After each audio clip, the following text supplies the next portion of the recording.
দুলাভাই আপনি কি করছেন? আপনি কি ভুলে গিয়েছেন আপনি আমার দিদির স্বামী? দুলাভাই উত্তরে বলল, আরে শালিকা ডন তো মাইন্ড শালি দোলা ভাইয়ের মধ্যে এমন কিছু কথাবার্তা গল্প আড্ডা হওয়াটা স্বাভাবিক। আমি বললাম দুলাভাই এটা কিন্তু ঠিক না। তারপরেও দুলাভাই। বন্ধুরা বাকিটা গল্পেই বলছি। আশা করি বন্ধুরা তোমরা আমার পুরো গল্পটি মনোযোগ সহকারে শুনবে। নিশ্চয়ই অনেক মজা পাবে। তাহলে চল বন্ধুরা কথা না বাড়িয়ে মূল গল্পে চলে যাই। হ্যালো বন্ধুরা, আমার নাম গৌরী চ্যাটার্জি, আমি কলকাতার একজন মেয়ে। আজ আমি তোমাদের আমার জীবনের একটি বিশেষ গল্প শোনাব, যা আমার পরিবার এবং আমার দিদি বিদিশা ও দুলাভাই বিপ্লব সামন্তকে নিয়ে আমরা একটি নিম্নবিত্ত পরিবার। কিন্তু আমাদের মধ্যে ভালোবাসা আর একতার কোনো অভাব ছিল না। আমি আমাদের পরিবারের ছোট মেয়ে আর দিদি আমার থেকে বয়সে বড়। আমরা দুই বোনই একে অপরের সঙ্গী ছিলাম। কিছুদিন আগে দিদির বিয়ে হয় বিপ্লব সামন্তের সঙ্গে। এটি ছিল একটি পারিবারিক বিয়ে, যেখানে সবাই খুশি মনে এই সম্পর্কে সম্মতি দিয়েছিল। দুলাভাই একজন সফল ব্যবসায়ী এবং অত্যন্ত ভদ্র ও হাসিখুশি মানুষ। তার দিদির প্রতি ভালোবাসা সবার কাছে স্পষ্ট ছিল। আমাদের পরিবারের জন্য এমন একজন জামাই পাওয়া সত্যি গর্বের বিষয়। আমিও দুলাভাইকে খুব পছন্দ করতাম। তিনি আমার সঙ্গে ছোট বোনের মতোই কথা বলতেন, যা আমার কাছে খুবই স্বাভাবিক ও আন্তরিক মনে হতো। দিদির বিয়ের পর আমাদের জীবন সুন্দরভাবে এগিয়ে চলছিল। দিদি আর দুলাভাই একে অপরের সঙ্গে খুব মিলেমিশে সংসার করতেন। আমি কলেজে পড়তাম আর ফাঁকা সময়ে ফেসবুকে একটু সময় কাটাতাম। একদিন সন্ধ্যায় ফেসবুকে স্ক্রোল করার সময় মেসেঞ্জারে একটু মেসেজ আসে। একটি অচেনা আইডি থেকে মেসেজ, হাই কেমন আছো? আমি অবাক হয়ে রিপ্লাই করলাম, কি আপনি পরিচয় দিন। কিছুক্ষণ পর একটি ছবি এলো আর তা দেখে আমি চমকে গেলাম। কিন্তু দুলাভাইয়ের ছবি। আমি লিখলাম, দুলাভাই আপনি? তিনি হেসে বললেন, আরে শালিকা একটু মজা করছিলাম, দেখছিলাম তুমি চিনতে পারো কিনা। আমি হেসে বললাম, দুষ্টু দুলাভাই। সেদিন দুলাভাইয়ের সঙ্গে অনেকক্ষণ কথা হলো। তিনি আমার পড়াশোনা বন্ধুদের কথা আর আমার শখের বিষয়ে জিজ্ঞেস করলেন। আমারও তার সঙ্গে কথা বলতে ভালো লাগছিল। দুলাভাইদের সঙ্গে আবার সম্পর্ক ছিল খুবই সহজ ও পারিবারিক। তিনি আমাকে সবসময় ছোট বোনের মতোই দেখতেন। কিন্তু এই সহজ সম্পর্কটি ধীরে ধীরে একটি ভুল বোঝাবুঝির দিকে এগিয়ে যাচ্ছিল, যে আমি তখনও বুঝতে পারিনি। কয়েকদিন পর দুলাভাইয়ের সঙ্গে মাঝে মধ্যে মেসেঞ্জারের কথা হতো। তিনি আমাকে আমার দৈনন্দিন জীবন নিয়ে সাধারণ প্রশ্ন করতেন, যেমন আমার বন্ধুরা কেমন বা আমি কি পছন্দ করি। আমি ভাবতাম তিনি হয়তো শুধু আমার খোঁজ খবর নিচ্ছেন। একদিন দুলাভাই ফোন করে বললেন, শালিকা আজ বিকেলে তুমি বাসায় থাকবে তো? আমি বললাম, হ্যাঁ। দুলাভাই কেন? তিনি বলেন, তোমার জন্য একটা সুরপ্রিসে আছে, বিকেলে দেব। আমি উৎসুক হয়ে বললাম, কি সুরপ্রিসে দুলাভাই? তিনি এসে বললেন, এসে দেখো। বিকেলে দুলাভাই আমাদের বাসায় এলেন, হাতে একটি সুন্দর গিফট প্যাকেট। আমি খুব খুশি হলাম। দুলাভাই বললেন, এটা রাতে দেব। আমি অবাক হয়ে বললাম, রাতে কেন দুলাভাই? তিনি হেসে বললেন, অপেক্ষা করো শালিকা। বিকেলে তিনি আমার রুম এসে ফুল আর রঙিন কাগজ দিয়ে একটু সাজানোর কাজ শুরু করলেন। আমি বললাম, দুলাভাই এসব কি করছেন? তিনি শুধু বলেন, দেখো সব বুঝতে পারবে। রাত 12টায় দুলাভাই গিফট প্যাকেট খুললেন। ভেতরে ছিল একটি হিজ্জাকৃতির কেক। আর তিনি গাইতে শুরু করলেন, হ্যাপি বার্থডে টু ইউ। আমি হতবাক, আমার জন্মদিনের কথা আমি নিজেই ভুলে গিয়েছিলাম। আমি বললাম, দুলাভাই আপনি আমার জন্মদিন কিভাবে জানলেন? তিনি হেসে বললেন, তোমার ফেসবুক প্রোফাইলে দেখেছি। আমি ভাবলাম এমন দুলাভাই পাওয়া সত্যিই ভাগ্যের ব্যাপার। কিন্তু এই ঘটনার পর আমার মনে একটি অজানা শঙ্কা জাগতে শুরু করল। দুলাভাইজের এত যত্ন, এটাকে শুধুই একজন শালিকার প্রতি, নাকি এর পেছনে অন্য কিছু আছে? সেদিন রাতে আমি ভাবছিলাম, দুলাভাইয়ের এই আচরণ কি স্বাভাবিক? তিনি আমার সঙ্গে এত আন্তরিকভাবে কথা বলেন, এত যত্ন করেন, এটা কি শুধুই বড় ভাইয়ের মতো?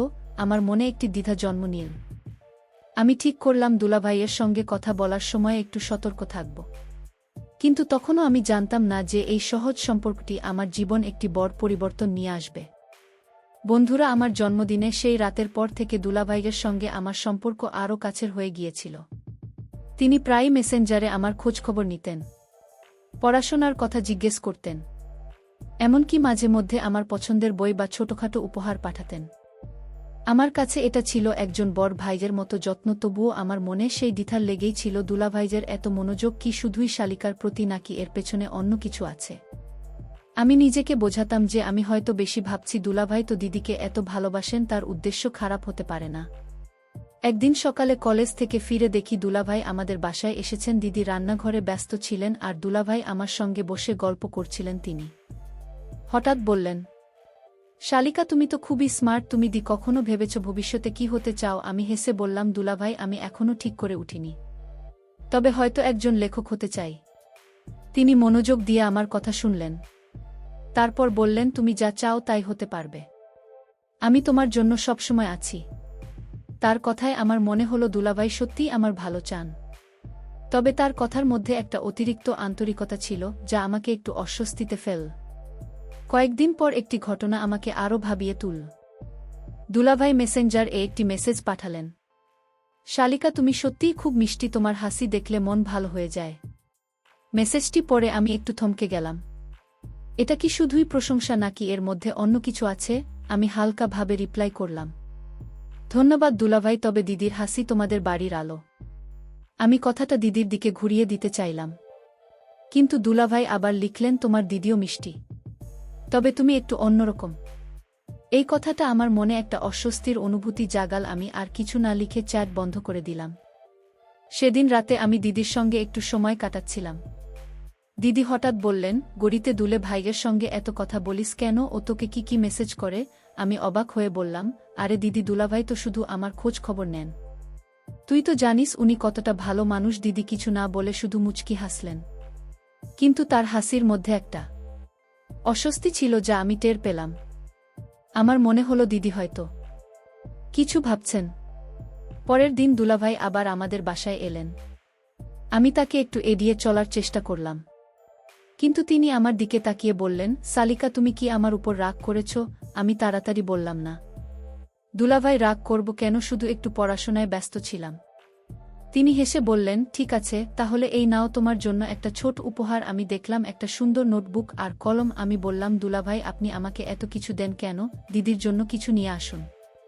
তিনি হাসলেন আর বললেন, তোমার দিদির জন্য তো আমি সব সময় নিয়ে আসি, তুমি আমার শালিকা, তোমার জন্য তো কিছু করতে হবে। এই ঘটনার পর আমার মনের দ্বিধা আরও বাড়তে লাগল। দুলাভাই যে যত্ন, এই উপহার, এটা কি সত্যি শুধুই শালিকার জন্য? আমি ঠিক করলাম দুলাভাইয়ের সঙ্গে একটু দূরত্ব রাখব, কিন্তু তার সঙ্গে কথা বলা যেন আমার অভ্যেস হয়ে গিয়েছিল। তার মেসেজের অপেক্ষায় থাকতাম, গল্প করতে ভালো লাগত। আমি নিজেকে বুঝাতাম এটা শুধুই একটা পারিবারিক সম্পর্ক, কিন্তু আমার অজান্তেই এই সম্পর্কটা পরিবারের অন্যদের চোখে ভিন্নভাবে দেখা শুরু হয়েছিল। একদিন বিজেলেই আমি রুমে বসে পড়ছিলাম। দিদি এসে বললেন, গড়ি, তুই দুলাভাইয়ের সঙ্গে এত কথা বলিস, এটা কি ঠিক? আমি অবাক হয়ে বললাম, দিদি, তুমি এসব কি বলছো? দুলাভাই তো আমাকে শালিকা হিসেবেই দেখেন। দিদির চোখে একটা অদ্ভুত দৃষ্টি ছিল। তিনি বললেন, আমি শুধু বলছি একটু সাবধানে থাকিস। আমি বুঝলাম দিদি মনে কিছু একটা চলছে। আমি তখনই ঠিক করলাম দুলাভাইয়ের সঙ্গে কথা বলার ব্যাপারে আরও সতর্ক হতে হবে, কিন্তু আমার জানা ছিল না যে এই সতর্কতা আমার জন্য যথেষ্ট হবে না। সেদিন রাতে আমি ভাবছিলাম, আমি কি দুলাভাইকে ভুল বুঝছি? তিনি তো সবসময় আমার ভালোর জন্যই কথা বলেন, কিন্তু দিদির কথাগুলো আমার মনে একটা অস্থিরতা তৈরি করছিল। আমি ভাবলাম দিদির সঙ্গে খোলাখুলি কথা বলতে হবে, কিন্তু তার আগেই একটা ঘটনা ঘটে গেল যা আমার জীবনের করিয়ে দিল। আমি জানতাম না যে আমাদের এই সাধারণ সম্পর্কটা পরিবারের সবার কাছে একটা সন্দেহের বিষয় হয়ে উঠেছে।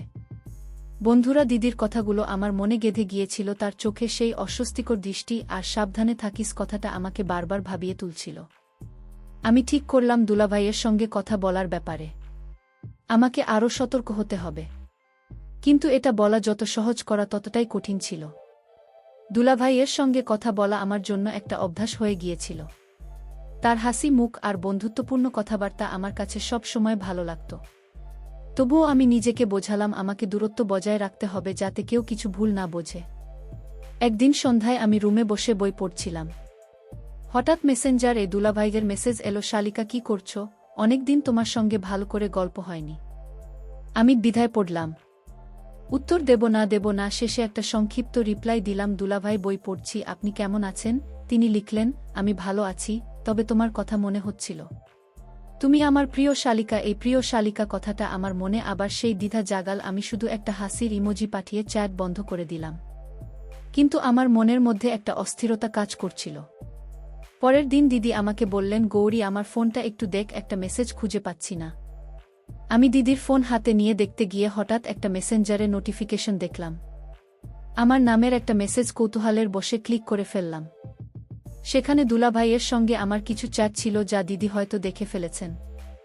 আমার বুকটা ধক করে উঠল, দিদি কি এগুলো দেখে আমাকে ভুল বুঝছেন? আমি তাড়াতাড়ি ফোনটা দিদির হাতে দিয়ে বললাম, দিদি আমি মেসেজটা খুঁজে পেলাম না, তুই নিজে দেখ। কিন্তু দিদির মুখের ভাব দেখে বুঝলাম তিনি কিছু ভেবে ফেলেছেন। সেদিন বিকেলে দুলাভাই আমাদের বাসায় এলেন। তাকে দেখে আমি একটু অস্বস্তি বোধ করলাম। দিদি তখন রান্নাঘরে ছিলেন। দুলাভাই আমার দেখে তাকিয়ে বললেন, শালিকা তুমি আজকাল আমার সঙ্গে কম কথা বলছো কেন? আমি কি কিছু ভুল করেছি? আমি তাড়াতাড়ি বললাম, না দুলাভাই এমন কিছু না, শুধু পড়াশোনায় ব্যস্ত। তিনি হাসলেন, কিন্তু তার হাসিতে একটা আলাদা ভাব ছিল। তিনি বললেন, ঠিক আছে, তবে তোমার জন্য আরেকটা সারপ্রাইজ নিয়ে এসেছি। আমি বললাম, দুলাভাই আপনি এত সুরপ্রিসে কেন দেন? আমার লজ্জা লাগে। তিনি হেসে বললেন, শালিকার জন্য এটুকু তো করতেই হবে। সেই সন্ধে দিদি আমাকে আলাদা করে ডেকে বললেন, গৌরী তুই দুলাভাইয়ের সঙ্গে এত কথা বলিস, আমার ভালো লাগছে না, তুই কথা কম বল। আমি অবাক হয়ে বললাম, দিদি আমি তো দুলাভাইকে বড় ভাইয়ের মতো দেখি, তুমি কেন এসব ভাবছ? দিদি কিছুটা রাগত গলায় বললেন, বড় ভাইয়ের সঙ্গে কেউ এত চাট করে? তুই কি ভাবিস আমি কিছু বুঝি না? আমি চুপ করে গেলাম। আমার মনে হলো দিদি আমাকে পুরোপুরি ভুল বুঝছেন। আমি বললাম, দিদি তুমি ভুল বুঝছো, দুলাভাইয়ের সঙ্গে আমার কোনো অনুচিত সম্পর্ক নেই। কিন্তু দিদি আর কিছু না বলে চলে গেলেন। সেদিন রাতে আমি নিজের রুমে বসে ভাবছিলাম, এটা কিভাবে হলো? আমি তো দুলাভাইকে সব সময় শ্রদ্ধা করি, তাকে বড় ভাইয়ের মতো মনে করি, কিন্তু দিদির মনে এত সন্দেহ কেন জাগছে? আমি ঠিক করলাম দিদির সঙ্গে খোলাখুলি কথা বলবো, কিন্তু তার আগেই দুলাভাই আমাকে মেসেঞ্জার এ একটা মেসেজ পাঠালেন, তালিকা তোমার দিদিকে আমার উপর রাগ করেছে, আমি তো শুধু তোমার ভালো চাই। আমি উত্তর দিলাম, দুলাভাই আপনি দিদির সঙ্গে কথা বলুন, আমি চাই না আমাদের জন্য আপনাদের মধ্যে কোনো ভুল বোঝাবুঝি হোক। কিন্তু দুলাভাই লিখলেন, তুমি আমার জন্য খুব বিশেষ গৌরী। এই মেসেজটা পড়ে আমার মনের মধ্যে একটা অস্থিরতা জাগল। দুলাভাই কেন এমন কথা বলছেন? আমি কি তাকে ভুল বুঝেছি? আমি আর কোনো উত্তর দিলাম না। আমার মনে হলো দুলাভাইয়ের সঙ্গে কথা বলা একদম বন্ধ করে দিতে হবে। কিন্তু এটা করা আমার জন্য কঠিন ছিল। তার কথা, তার যত্ন আমার ভালো লাগতো। আমি বুঝতে পারছিলাম না আমি কি করব। সেই রাতে আমি দিদির সঙ্গে কথা বলার চেষ্টা করলাম। আমি বললাম, দিদি তুমি দুলাভাইয়ের সঙ্গে আমার কথা নিয়ে ভুল বুঝছ, আমি তাকে শুধু বড় ভাইয়ের মতো দেখি। কিন্তু দিদি আমার কথা শুনলেন না। তিনি বললেন, গৌরী তুই যা বলছিস আমি তা বিশ্বাস করতে পারছি না। আমি নিজের চোখে সব দেখছি। আমি বুঝলাম দিদির মনে আমার প্রতি একটা গভীর সন্দেহ জন্ম নিয়েছে। আমার মনে হলো এই ভুল বোঝাবুঝি দূর করতেই হবে। কিন্তু কিভাবে? আমি জানতাম না যে এই ভুল বোঝাবুঝি আমার জীবনের একটা বড় পরীক্ষার দিকে আমাকে নিয়ে যাচ্ছে। বন্ধুরা দিদির সঙ্গে কথা বলার পর আমার মনের অস্থিরতা আরও বেড়ে গেল। তার কথাগুলো আমাকে বারবার আঘাত করছিল। আমি বুঝতে পারছিলাম দিদি আমাকে আর দুলাভাইকে ভুল বুঝছেন, কিন্তু আমি জানতাম আমার উদ্দেশ্য কখনো খারাপ ছিল না। আমি দুলাভাইকে সবসময় বড় ভাইয়ের মতো শ্রদ্ধা করতাম। তবু আমি ঠিক করলাম এই ভুল বোঝাবুঝি দূর করতে হবে। আমি দুলাভাইয়ের সঙ্গে কথা বলা একদম কমিয়ে দেব। কিন্তু এটা করা আমার জন্য সত্যি কঠিন ছিল। তার সঙ্গে কথা বলা আমার জীবনের একটা অভ্যেস হয়ে গিয়েছিল। কয়েকদিন পর একটা ঘটনা ঘটল যা আমাকে আরও অস্বস্তিতে ফেলল। দুলাভাই একদিন সকালে আমাদের বাসায় এলেন। দিদি তখন বাজারে গিয়েছিলেন। আমি রান্নাঘরে কিছু করছিলাম। আর দুলাভাই এসে বললেন, শালিকা তুমি আজকাল আমাকে এড়িয়ে চলছ কেন? আমি কি কিছু ভুল করেছি? আমি ইতস্তত করে বললাম, না দুলাভাই এমন কিছু না, শুধু একটু ব্যস্ত থাকি। তিনি হাসলেন, কিন্তু তার হাসিতে একটা অস্বাভাবিক ভাব ছিল। তিনি বললেন, তোমার দিদি কি আমার উপর রাগ করেছে? আমি তো শুধু তোমার ভালো চাই গৌরী। আমি বললাম, দুলাভাই আপনি দিদির সঙ্গে কথা বলুন না, আমি চাই না আমাদের জন্য আপনাদের মধ্যে কোনো সমস্যা হোক। একদিন দুপুরে দিদি বাজার থেকে ফিরলেন। আমি লক্ষ্য করলাম তিনি দুলাভাইয়ের সঙ্গে খুব কম কথা বলছেন। তার মুখে একটা গম্ভীর ভাব। আমি বুঝলাম দিদি দুলাভাইয়ের উপরও রাগ করছেন। আমি দিদিকে আলাদা করে ডেকে বললাম, দিদি তুমি কেন দুলাভাইয়ের সঙ্গে এমন করছো? উনি তো আমাকে শুধু শালিকা হিসেবে দেখেন। দিদি তীক্ষ্ণ দৃষ্টিতে আমার দিকে তাকিয়ে বললেন, গৌরী তুই বুঝিস না, দুলাভাইয়ের সঙ্গে তোরা তো কথা বলা ঠিক না। তুই আমার সংসারের সমস্যা তৈরি করতে চাস।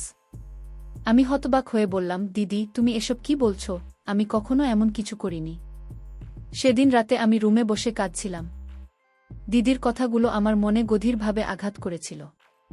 আমি ভাবছিলাম কিভাবে দিদিকে বোঝাব যে আমার আর দুলাভাইয়ের মধ্যে কোনো অনুচিত সম্পর্ক নেই। আমি ঠিক করলাম দুলাভাইয়ের সঙ্গে কথা বলা পুরোপুরি বন্ধ করে দেব। পরের দিন দুলাভাই আবার মেসেঞ্জারে মেসেজ পাঠালেন, শালিকা, তুমি আমার উপর রাগ করেছ। আমি তো শুধু তোমার জন্য চিন্তা করি। আমি মেসেজটা দেখে কিছুক্ষণ চুপ করে রইলাম। তারপর লিখলাম, দুলাভাই দয়া করে আমাকে আর মেসেজ করবেন না। দিদি আমাকে ভুল বুঝছেন। তিনি উত্তর দিলেন, আমি তোমার দিদিকে সব বোঝাবো, তুমি চিন্তা করো না। কিন্তু দিদির সঙ্গে দুলাভাইয়ের সম্পর্ক যেন আরও খারাপ হতে লাগল। একদিন আমি শুনলাম দিদি দুলাভাইকে বলছেন, তুমি গৌরীর সঙ্গে এত কথা বলো কেন, ও তোমার শালিকা তোমার ছোট বোনের মতো। দুলাভাই শান্ত গলায় বললেন, দিদিশা তুমি ভুল বুঝছ। আমি গৌরীকে শুধু শালিকা হিসেবেই দেখি। আমি চাই না ওর জীবনে কোনো ভুল হোক। কিন্তু দিদি তার কথা শুনলেন না। তিনি বললেন, তুমি আর গৌরীর সঙ্গে কথা বলবে না। আমি এটা সহ্য করব না। এই কথোপকথন শুনে আমি মনে মনে ভীষণ কষ্ট পেলাম। আমার জন্য দিদির সংসারের সমস্যা হচ্ছে এটা আমি মেনে নিতে পারছিলাম না। সেদিন রাতে আমি দিদির কাছে গিয়ে বললাম, দিদি আমি দুলাভাইয়ের সঙ্গে আর কথা বলবো না। তুমি দয়া করে রাগ করো না। আমি চাই তোদের সংসার সব সময় ভালো থাকুক। দিদি কিছুক্ষণ চুপ করে থেকে বললেন, গৌরী আমি জানি তুই খারাপ মেয়ে না, কিন্তু তোর দুলাভাইয়ের আচরণ আমার ভালো লাগছে না। আমি বললাম, দিদি আমি দুলাভাইকে বলেছি মেসেজ না করতে, তুমি ওর সঙ্গে ঝগড়া করো না। কিন্তু দিদির চোখে সে সন্দেহের দৃষ্টি তখনও ছিল। আমি বুঝলাম, আমার কথায় দিদির মন পুরোপুরি পরিবর্তন হয়নি। পরের দিন কলেজ থেকে ফিরে দেখি মা আর দিদি কি নিয়ে যেন আলোচনা করছেন। কাছে গিয়ে শুনলাম দিদিমাকে বলছেন, মা আমি আর পারছি না। গৌরী আর বিপ্লবের এই কথাবার্তা আমার সহ্য হচ্ছে না। মা শান্ত গলায় বললেন, বিদিশা তুই শান্ত হও। গৌরী কিছু ভুল করেনি, আর বিপ্লবও তো ওকে শালিকা হিসেবে দেখে। কিন্তু দিদি বললেন, মা তুমি বুঝছ না। আমি নিজের চোখে সব দেখেছি। আমি আর চুপ থাকতে পারলাম না। আমি বললাম, দিদি তুমি আমাকে ভুল বুঝছ। আমি কখনো তোর সংসারের সমস্যা করতে চাইনি। দিদি কিছু না বলে চলে গেলেন। সেই রাতে আমি বিছানায় শুয়ে ভাবছিলাম এই পরিস্থিতি থেকে বেরিয়ে আসার উপায় কি। আমি দুলাভাইকে শ্রদ্ধা করি, কিন্তু আমার জন্য দিদির সংসারে এত সমস্যা হচ্ছে, এটা আমি মেনে নিতে পারছিলাম না। আমি ঠিক করলাম এই ভুল বোঝাবুঝি দূর করার জন্য কিছু একটা করতে হবে। কিন্তু আমার জানা ছিল না যে আমাদের পরিবার এই সমস্যা সমাধানের জন্য ইতিমধ্যেই একটা পরিকল্পনা করে ফেলেছে, যা আমার জীবনের একটা বড় মোড় ঘুরিয়ে দেবে। বন্ধুরা, দিদির সঙ্গে কথোপকথনের পর আমার মনের মধ্যে একটা ভারী বোঝা নেমে এসেছিল। আমি বুঝতে পারছিলাম আমার আর দুলাভাইয়ের মধ্যে সাধারণ কথাবার্তা এখন পরিবারের কাছে সন্দেহের কারণ হয়ে দাঁড়িয়েছে। আমি ঠিক করলাম এই ভুল বোঝাবুঝি দূর করতেই হবে। আমি দুলাভাইয়ের সঙ্গে কথা বলা বন্ধ করার চেষ্টা করছিলাম, কিন্তু তিনি যেন আমার এই দূরত্ব বুঝতে পারছিলেন। তিনি মাঝে মধ্যে মেসেজ পাঠাতেন, কিন্তু আমি উত্তর দেওয়া এড়িয়ে যেতাম। তবু আমার মনে একটা অস্বস্তি কাজ করছিল। একদিন সকালে কলেজ থেকে ফিরে দেখি বাসায় একটা অদ্ভুত নীরবতা। মা আর দিদি কি যেন নিয়ে ফিসফাস করে কথা বলছিলেন। আমি কাছে গিয়ে জিজ্ঞেস করলাম, মা কি হয়েছে, তোমরা এমন গম্ভীর কেন? মা ইতস্তত করে বললেন, কিছু না গৌরী, তুই রুম এ যা। কিন্তু দিদির মুখের ভাব দেখে আমি বুঝলাম কিছু একটা চলছে। আমি রুমে গিয়ে ভাবতে লাগলাম এই সন্দেহের জাল থেকে বেরিয়ে আসার উপায় কি। আমি দিদির সংসারে কোনো সমস্যা চাইনি, তবু আমার জন্যই এত কিছু হচ্ছে। সেদিন বিকেলে দিদি বললেন, গৌরী আজ আমরা সবাই একটা আত্মীয়ের বাড়িতে যাচ্ছি, তুই বাসায় থাকবি কারণ তোর কলেজের কিছু কাজ আছে, তাই না? আমি অবাক হলাম। আমার তো এমন কোনো জরুরি কাজ ছিল না। তবু আমি বললাম, ঠিক আছে দিদি তোমরা যাও, আমি বাসায় থাক। দিদি আর কিছু না বলে চলে গেলেন। আমার মনে একটা অস্বস্তি জাগল, কেন দিদি আমাকে একা রেখে যাচ্ছেন। আমি জানতাম না যে এটা একটা পরিকল্পনার অংশ ছিল। সন্ধ্যায় দুলাভাই আমাদের বাসায় এলেন। আমি তাকে দেখে অবাক হলাম। আমি বললাম, দুলাভাই আপনি এখানে? দিদি তো আত্মীয়ের বাড়িতে গেছে। তিনি হেসে বললেন, হ্যাঁ শালিকা আমি জানি, আমি শুধু তোমার সঙ্গে একটু কথা বলতে এসেছি। আমার মনে একটা শঙ্কা জাগল। আমি বললাম, দুলাভাই এখন সবাই বাসায় নেই, আপনি বরং পরে আসুন। কিন্তু তিনি বললেন, গৌরী আমার কথাটা শোনো, আমি তোমাকে কিছু গুরুত্বপূর্ণ কথা বলতে চাই। আমি পিছিয়ে গিয়ে বললাম, দুলাভাই দয়া করে এখন না। আমি চাই না কেউ আমাদের ভুল বুঝুক। দুলাভাই আমার কথা শুনে চুপ করে গেলেন। তারপর বললেন, গৌরী আমি জানি তুমি আর তোমার দিদি আমাকে ভুল বুঝছো, কিন্তু আমি তোমাকে শুধু ছোট বোনের মতোই দেখি। আমি চাই না তুমি কখনো ভুল পথে যাও। আমি বললাম, দোলা ভাই, আমি আপনাকে শ্রদ্ধা করি, কিন্তু দিদি আমাদের কথাবার্তা ভুল বুঝছেন। আমি চাই না আপনাদের সংসারে আমার জন্য সমস্যা হোক। তিনি শান্ত গলায় বললেন, আমি তোমার দিদিকে সব বোঝাবো। তুমি আমার উপর ভরসা রাখো। আমি কিছু না বলে চুপ করে রইলাম। দুলাভাই আমার রুমে বসে গল্প শুরু করলেন। তিনি বললেন, গৌরী, তুমি জানো আমারও একটা ছোট বোন ছিল, সে অনেক আগে একটা দুর্ঘটনায় চলে গেছে, তুমি আমাকে তার কথা মনে করিয়ে দাও। আমি তোমার জন্য সবসময় চিন্তা করি যেন তুমি কখনো ভুল পথে না যাও। আমি তার কথা শুনে একটু নরম হলাম। আমি বললাম, দুলাভাই, আমি বুঝতে পারছি, কিন্তু দিদি এসব বুঝছেন না। আমরা যদি এত কথা বলি তাহলে সবাই আমাদের ভুল বুঝবে। তিনি বললেন, তুমি ঠিক বলেছ, আমি তোমার দিদির সঙ্গে কথা বলবো। ঠিক তখনই বাসার দরজায় একটা শব্দ হলো। আমি আর দুলাভাই চমকে উঠলাম। দিদি আর মা বাসায় ফিরে এসেছেন। দিদির মুখে একটা অদ্ভুত ভাব। তিনি আমার দিকে তাকিয়ে বললেন, গৌরী, তুই আর দুলাভাই এখানে কি করছিলি? আমি তাড়াতাড়ি বললাম, দিদি, আমরা শুধু কথা বলছিলাম। দুলাভাই আমাকে তার বোনের কথা বলছিলেন। কিন্তু দিদির চোখের সন্দেহ আরও গাঢ় হল। তিনি বললেন, তোরা দুজন একা বাসায় কথা বলছিলি, আর আমি এটা বিশ্বাস করব? আমি কিছু বলার আগেই দুলাভাই বললেন, বিদিশা, তুমি ভুল বুঝছ। আমি গৌরীকে শুধু শালিকা হিসেবেই দেখি। দিদি কোনো কথা না বলে রুমে চলে গেলেন। আমি মার দিকে তাকালাম। মা শান্ত গলায় বললেন, গৌরী, তুই একটু সাবধানে থাক, তোর দিদির মন খুব খারাপ। আমি বুঝলাম আমাদের পরিবারে একটা বড় ভুল বোঝাবুঝি তৈরি হয়েছে। আমি জানতাম না যে দিদি আমার রুমে একটা লুকানো ক্যামেরা বসিয়ে রেখেছেন, যা আমাদের সব কথাবার্তা রেকর্ড করছিল। আমার মনে হলো এই ভুল বোঝাবুঝি দূর করার জন্য আমাকে আরও কিছু করতে হবে। কিন্তু আমি জানতাম না যে পরবর্তী ঘটনা আমার জীবনের সবচেয়ে বড় পরীক্ষা হয়ে দাঁড়াবে। বন্ধুরা, দিদি তীক্ষ্ণ দৃষ্টি আর রাগত কথাগুলো আমার মনে গভীরভাবে আঘাত করেছিল। আমি বুঝতে পারছিলাম আমাদের পরিবারে একটা অদৃশ্য দেয়াল তৈরি হয়ে গেছে। আমি আর দুলাভাইয়ের মধ্যে যে সহজ সম্পর্ক ছিল তা এখন সবার কাছে সন্দেহের কারণ হয়ে দাঁড়িয়েছে। আমি মনে মনে ঠিক করলাম, এই ভুল বোঝাবুঝি দূর করতেই হবে। কিন্তু আমি জানতাম না যে দিদি আর পরিবারের অন্যরা ইতিমধ্যেই আমাদের পরীক্ষা করার জন্য একটা পরিকল্পনা করে ফেলেছে। সেদিন রাতে আমি রুমে বসে ভাবছিলাম কিভাবে দিদিকে বোঝাব যে আমার আর দুলাভাইয়ের মধ্যে কোনো খারাপ উদ্দেশ্য নেই। হঠাৎ ফোনে একটা মেসেজ এলো। দুলাভাই লিখেছেন, শালিকা, আমি জানি তুমি আর তোমার দিদি আমাকে ভুল বুঝছ। আমি তোমার সঙ্গে কথা বলতে চাই। কাল বিকেলে আমি বাসায় আসব।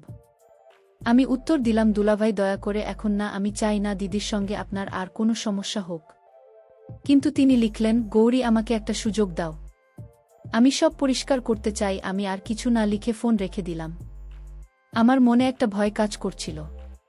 পরের দিন বিকেলে দুলাভাই আমাদের বাসায় এলেন। আমি দেখলাম বাসায় আর কেউ নেই। মা আর দিদি কোথায় যেন বেরিয়েছেন। আমি অস্বস্তি নিয়ে বললাম, দুলাভাই, আপনি এখন কেন এসেছেন? দিদি তো বাসায় নেই। তিনি শান্ত গলায় বললেন, গৌরী, আমি শুধু তোমার সঙ্গে কথা বলতে এসেছি। আমি চাই না তোমরা আমাকে ভুল বুঝো। আমি বললাম, দুলাভাই, আমি আপনাকে শ্রদ্ধা করি, কিন্তু আমাদের কথাবার্তার জন্য দিদির মনের সন্দেহ জন্মেছে। আমি চাই না তার সংসারের সমস্যা হোক। দুলাভাই চুপ করে আমার দিকে তাকালেন। তখনই তিনি হঠাৎ বললেন, গৌরী, তোমাদের বাসায় কি কোনো পবিত্র ধর্মগ্রন্থ আছে? আমি অবাক হয়ে বললাম, হ্যাঁ। দুলাভাই, আছে কেন? তিনি বললেন, সেটা আমার সামনে আনো। আমি দ্বিধা নিয়ে পূজার ঘর থেকে একটা পবিত্র গ্রন্থ এনে তার হাতে দিলাম। দুলাভাই সেটা হাতে নিয়ে মাথায় ঠেকিয়ে বললেন, দেখো গৌরী, আমি পবিত্র গ্রন্থের নামে বলছি, তোমার প্রতি আমার কোনো খারাপ উদ্দেশ্য নেই। তুমি আমার শালিকা, আমার বউয়ের ছোট বোন। আমি তোমাকে সবসময় আমার ছোট বোনের মতোই দেখেছি। আমি তোমার সঙ্গে এত কথা বলতাম কারণ আমি তোমার ভালো চাই। আমি চাই না তুমি কোনো ভুল ছেলের পাল্লায় পড়ে জীবন নষ্ট করো। আমি তার কথা শুনে স্তব্ধ হয়ে গেলাম। দুলাভাইয়ের চোখে একটা আন্তরিকতা ছিল যা আমার মনে গভীরভাবে দাগ কাটল। আমি বললাম, দুলাভাই, আমি আপনাকে সবসময় শ্রদ্ধা করি, কিন্তু দিদি আর পরিবার আমাদের ভুল বুঝছে। আমি কি করব? তিনি বললেন, গৌরী, সত্য কখনো লুকিয়ে থাকে না। আমি তোমার দিদিকে সব বোঝাবো। তুমি আমার উপর ভরসা রাখো। আমি চুপ করে তার দিকে তাকিয়ে রইলাম। ঠিক তখনই বাসার দরজা খোলার শব্দ হলো। দিদিমা আর পরিবারের কয়েকজন বাসায় ঢুকলেন। দিদির হাতে একটা ফোন, আর তার মুখে একটা অদ্ভুত ভাব। তিনি আমার দিকে তাকিয়ে বললেন, গৌরী, তুই আর দুলাভাই এখানে কি করছিলি? আমি তাড়াতাড়ি বললাম, দিদি, আমরা শুধু কথা বলছিলাম। দুলাভাই আমাকে তার উদ্দেশ্য বোঝাচ্ছিলেন। দিদি কিছু না বলে ফোনটা হাতে নিয়ে কি যেন দেখতে লাগলেন। আমি পরে জানতে পারলাম দিদি আমার রুমে একটা লুকানো ক্যামেরা বসিয়ে রেখেছে, যা আমাদের সব কথাবার্তা রেকর্ড করেছে। দিদি আর মা ক্যামেরার ফুটেজ দেখতে শুরু করলেন। আমি আর দুলাভাই চুপচাপ দাঁড়িয়েছিলাম। ফুটেজে দুলাভাইয়ের পবিত্র গ্রন্থ হাতে নিয়ে কথা বলার দৃশ্য দেখে দিদির চোখে পানি চলে এল। তিনি বললেন, বিপ্লব, আমি তোমাকে ভুল বুঝেছি। আমি ভেবেছিলাম তুমি আর তিনি কথা শেষ করতে পারলেন না। দুলাভাই শান্ত গলায় বললেন, বিদিশা, আমি তোমাকে কখনো আঘাত করতে চাইনি। গৌরী আমার ছোট বোনের মতো, আমি শুধু ওর ভালো চেয়েছি। আমি দিদির দিকে তাকিয়ে বললাম, দিদি, আমি তোকে বলেছিলাম আমি দুলাভাইকে বড় ভাইয়ের মতোই দেখি। সেদিন রাতে আমাদের পরিবারে শান্তি ফিরে এল। দিদি আমার কাছে এসে আমাকে জড়িয়ে ধরে বললেন, গৌরী, আমি তোকে ভুল বুঝেছিলাম। আমার মাথা গরম হয়ে গিয়েছিল। আমি কাঁদতে কাঁদতে বললাম, দিদি, আমি কখনোই তো সংসারের সমস্যা করতে চাইনি। মা আমাদের দুজনকে জড়িয়ে ধরে বললেন, আমরা সবাই ভুল বুঝেছিলাম, কিন্তু সত্য সবসময় জয়ী হয় বন্ধুরা। গল্পের শেষে আমি তোমাদেরকে একটি কথাই বলব, যে ভুল বোঝাবুঝি যত বড়ই হোক, সত্য আর ভালোবাসা সবসময় জয়ী হয়। আমাদের পরিবার আবার এক হলো, আর দুলাভাইয়ের প্রতি আমার শ্রদ্ধা আরও বেড়ে গেল। বন্ধুরা, গল্পটি যদি তোমাদের ভালো লাগে তাহলে লাইক, শেয়ার এবং সাবস্ক্রাইব করে পাশে থেকো। আর এতক্ষণ ধৈর্য ধরে গল্পটি শোনার জন্য তোমাদের সবাইকে অসংখ্য ধন্যবাদ।